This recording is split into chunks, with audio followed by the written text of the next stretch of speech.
મુજપુર ગામે રહેતી પટિયાર ફેમિલી બગદાણામાં ગુરુ પૂર્ણિમાએ દર્શન કરવા જતી હતી। તેઓ ગામથી હસતા રમતા નીકળ્યા અને થોડી જ મિનિટો પછી આ પરિવાર વિખાઈ ગયો હતો।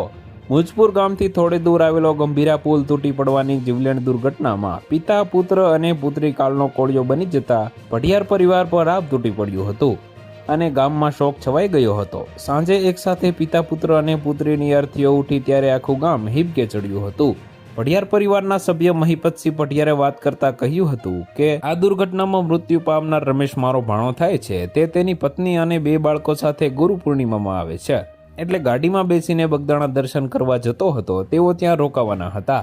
ગઈકાલે સવારે તેઓ ખુશીથી ગામેથી નીકળ્યા હતા અને હજી તો ગામ છોડ્યાને બસ થોડી મિનિટ થઈ હશે ત્યાં ગામ પાસે આવેલા બ્રિજ પરથી પસાર થઈ રહ્યા હતા। ત્યાં જ બ્રિજ તૂટી પડતા તેમની ગાડી નીચે નદીમાં પડી હતી। એમાં ભાણો, તેની દીકરી વેદિકા અને દીકરા નીતિનના મૃત્યુ થયા છે।